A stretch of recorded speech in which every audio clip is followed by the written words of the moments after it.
오늘은 우리가 누가복음 99번째 시간으로 예수를 따르라 라는 제목으로 같이 말씀을 나누도록 하겠습니다.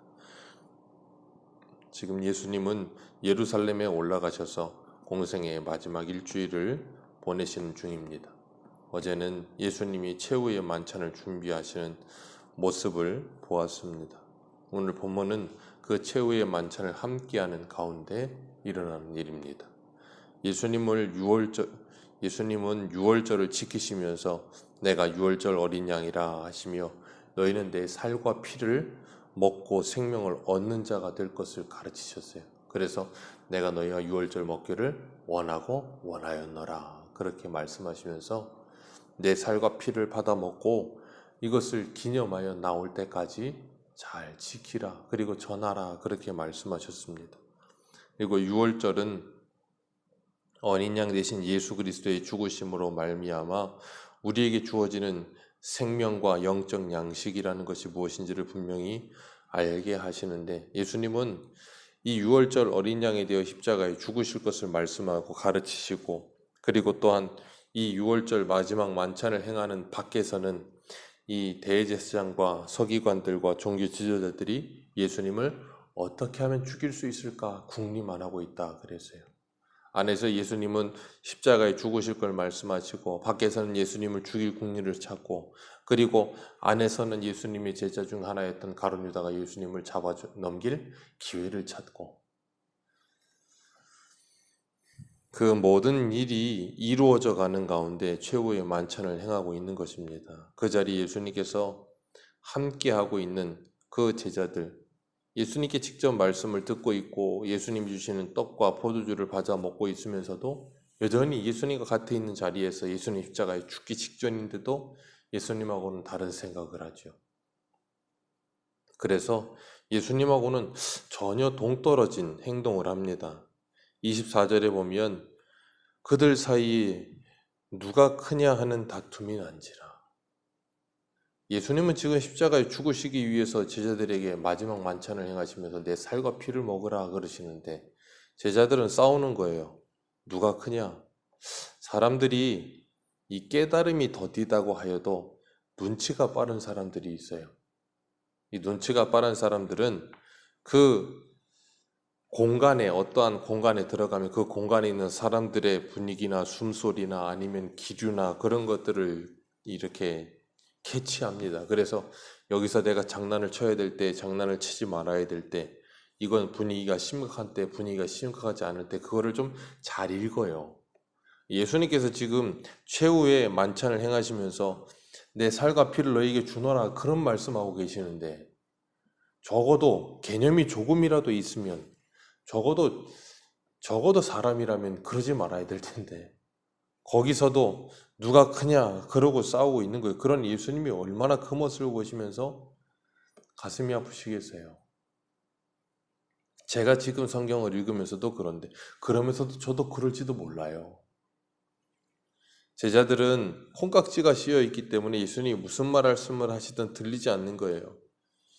예수님이 예루살렘에 올라가시는 이유는 십자가에 죽기 위함이라고 말씀을 하고 계시는데도 불구하고 그들은 예수님 예루살렘에 이제 왔으니까 저 로마 몰아내고 이 나라 왕 되면 나는 그 옆에 누군가 영의정 좌의정 그러면서 예수님이 말씀하고 계시는데도 그 말씀이 안 들리는 거예요. 아무리 말을 해도.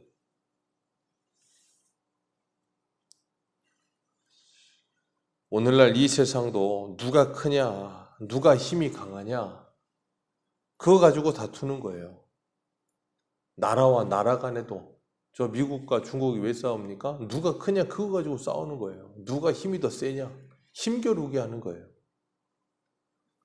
나라와 나라만 그렇습니까? 사람과 사람 사이도 똑같아요. 어려서부터 누가 세냐, 누가 더 높으냐, 누가 더 인기 공부를 잘하냐, 누가 더 1등이냐 그런 거 가지고 그냥 치열하게 치고받고 싸우고 그렇게 하는 거예요. 어려서 아이들이 그렇게 힘자랑을 하잖아요. 누가 힘이 센지, 누가 강한지, 그게 세상의 논리예요. 그런데 그런 세상적 논리가 성도 안에도 교회에도 그렇게 그대로 그냥 들어와 있고 만연해 있으니 그것이 얼마나 주님 보시기에 안타까운 모습이겠어요. 누가 크냐? 교회 사이즈가 얼마나 되냐? 뭐 사람 숫자가 몇 명이나 되느냐? 그런 거 가지고 서로 누가 더 크냐? 교회 안에서도 누가 더 세냐? 누가 더 믿음이 좋으냐? 누가 더 봉사를 많이 하느냐? 누가 더 헌금을 많이 하느냐? 누가 더 교회에서 입김이 세냐? 그런 거 가지고 그냥 다투고 있고 경쟁하고 있고 그게 무슨 의미가 있습니까? 우리가 그리스도인이라고 한다는데 예수님께서 이런 다툼을 하는 제자들을 향하여 그런 건 이방인들이 하는 거다 그렇게 말씀하시는 거예요. 그러면서 너희들은 그런 원리를 가지고 사는 것이 아니다. 이방인의 임금들은 주관하려고 한다. 절대 주권을 가지고 그냥 위에서 군림하려고 하는 게 이방인의 임금이지만 너희들은 그렇지 않다. 너희들의 큰 자가 되는 자는 젊은 자와 같고 다스리는 자는 섬기는 자와 같다. 이 큰 자는 젊은 자와 같다 그랬는데 젊은 자라는 단어가 호네오테로스라는 단어를 쓰는데 그게 뭐냐면 아주 어린 자와 같다 그 말이에요.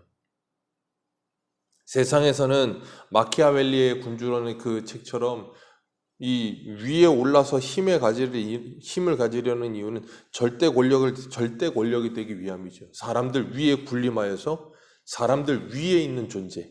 그러니까 사람 위에 있는 신과 같은 존재가 되려고. 그게 오늘날 우리에게도 여전히 있어요. 그게 뭐냐면 갑질이에요. 내가 힘이 있으면 을에 있는 사람들을 향해서 나는 너와 다른 위에 있는 존재야 라고 말하고 싶은 거예요. 그러니까 밑에 있는 사람들을 사람 취급하지 않잖아요. 그게 뭐예요? 오늘 25절에 있는 임금들과 주관자들. 그러니 교회와 성도들도 그런 모습을 그대로 행하고 있다면 그게 뭐겠어요? 거기에는 어디에도 하나님의 나라가 없는 거예요. 그래서 이사야 11장에 주님께서 그러시잖아요. 어린 아이가 이 뱀의 굴에 손 놓고 장난쳐도 물지 않고 사자와 소가 같이 풀을 먹으며 그게 뭐예요? 하나님의 나라가 임하게 되면 일어날 일. 그렇기 때문에 예수님께서 말씀하세요. 다스리고자 하는 자는 섬기는 자가 될 것이다. 다스리고자 하는 자는 섬기는 자가 되어야 할 것이다. 그러면 누구나 다 군림하고 위에서 다른 사람들을 군림하면서 섬김을 받으려고 위에 올라가는 건데 누가 크냐 그거 가지고 싸우는 건데 그러지 말아라. 큰 자는 낮아져서 섬겨야 된다라고 말을 한다면 그거 누가 좋아하겠어요? 섬기는 자 되려고 그 큰 자 되겠다는 사람 몇 명이나 되겠습니까? 교회에서 가장 큰 자는 초신자예요. 새신자. 그래서 새신자 오면 온 성도들이 다 새신자에게 이렇게 극진히 대접을 하잖아요. 왜요? 지극히 어린 자이기 때문에. 집에서 누가 가장 큽니까? 막내가 가장 커요. 온 집안 식구들이 다 막내에게 집중되잖아요. 그 아이가 정말 커서 그렇습니까? 아니요. 가장 어리기 때문에 그 아이를 보호하기 위해서. 그게 하나님의 나라의 원리가 그대로 적용이 되어 있는 거예요. 우리나라도 정치인들도 이런 원리를 잘 적용합니다. 그래서 선거 때만 되면 그렇게도 섬기는 자가 되겠다고 그렇게 와서 그냥 찾아다니면서 인사하고 시장 다니면서 인사하고 어떻게든 표 한 표라도 얻어보겠다고. 그리고 선거 끝나면 저는 선거 끝나고 그렇게 돌아다니는 사람 한 사람도 못 봤어요. 왜 국회의원은 선거 때만 그래야 되죠? 섬기는 자가 되겠다고 그렇게 인사를 하다가 국회의원 되고 나면 군림하려고 들고 위에 올라가서 기득권을 가지려고 하고 그게 인간의 본성이기 때문에 그래요. 인간이 그런 거예요. 적어도 그리스도인이라면 그러지 말아야 되는 거예요. 이중인격적으로. 서로 다투지 말아야 합니다. 누가 크냐? 너보다 내가 크다는 그 큼으로 인하여 내 자신을 증명해내려고 하는 자기 증명. 그런 거 어릴 때 하고 말아야 되는 일입니다. 이 동물의 왕국 같은 거 보면 수컷들이 그렇게 힘자랑하잖아요. 막 사슴들도 뿔 가지고 막 뿔이 부러지도록 부딪히고 있고. 우리가 보면 저런 멍청한 것들 저거 뭐 하려고 저러나. 그게 서열 짓는 거예요. 누가 크냐고. 청소년기의 아이들 보면 애들이 할 일이 없어요. 힘이 뻗치니까 왜 맨날 힘 자랑하는 거예요. 청소년기에만 그렇습니까? 크고 나면 그 힘 자랑 안 하죠. 돈 가지고 힘 자랑하죠. 자리 가지고 힘 자랑하죠. 죽을 때까지 그러고 사는 겁니다. 세상 사람들은. 그러나 그리스도인들은 그런 어리석은 자리에서 벗어난 거예요. 자유함을 얻는 거예요. 그리고 나면 야곱과 같이 바로에게 가서 바로를 축복할 수 있는 사람이 되는 거예요. 바울과 같이 아그리빠 왕에게 내가 묶여있는 것 외에는 너희들도 나와 같이 되기를 원한다 그럴 수 있는 거예요. 그렇게 주의 은혜 가운데 그 모든 것에서부터 자유함을 얻기 시작하면 크면 어떻고 작으면 어떻습니까? 고린도전서의 은사에 대해서 주님 말씀하시면서 말씀하시는 것처럼 모두 다 손일 수 없어요. 모두 다 발일 수 없고 손인 사람이 있고 발인 사람이 있고 눈인 사람이 있고 각자 직분이 다른 겁니다. 그렇기 때문에 먼저 받은 은혜가 있는 사람들은 먼저 섬기는 자가 되어 주님의 은혜 가운데 살아가는 겁니다. 우리가 잊지 말아야 될 것은 큰 자가 되는 것은 섬기는 자가 된다는 것이 억울한 일이 아니에요. 큰 자가 된다는 건 하나님의 은혜를 이미 먼저 받았기 때문에 그 받은 은혜가 이 안에 있기 때문에 섬길 수 있는 거예요. 그게 큰 자예요. 교회에서 신앙생활을 오래 하면 오래 할수록 우리가 섬기는 자가 되어지지 못하고 섬김을 받는 자가 되고자 한다면 그 사람은 아직 신앙이 어린 사람인 거예요. 성숙한 신앙으로 자라가는 사람들은 예수 그리스도를 본받아 섬기는 자가 되는 겁니다. 오늘 예수님께서 27절에 앉아서 먹는 자가 크냐 섬기는 자가 크냐 앉아서 먹는 자가 아니냐 그러나 나는 섬기는 자로 너희 중에 있느니라. 이게 지금 최후의 만찬 하시면서 있으신 일이 말씀하신 일이거든요.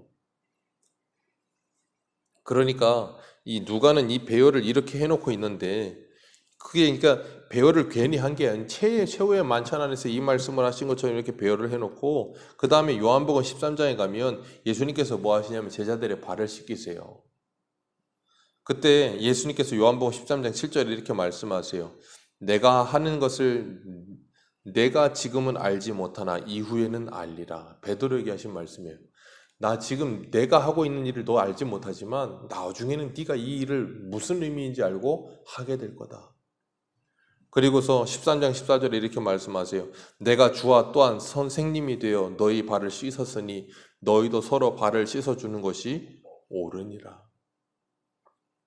우리가 예수 그리스도를 믿는 그리스도인이라면 힘자랑은 이제 그만하고 다투면서 누가 크냐 자기 증명 그만하고 내 존재를 그런 걸로 증명하려 들지 마시고 서로의 발을 씻으며 주의 사랑에 빚진 자로서 섬기는 자로 예수님을 닮아가는 그런 삶을 살면서 그런 삶을 통하여 그리스도인임을 증명하는 복된 우리들의 삶 되시기를 주님의 이름으로 축복합니다. 기도하겠습니다.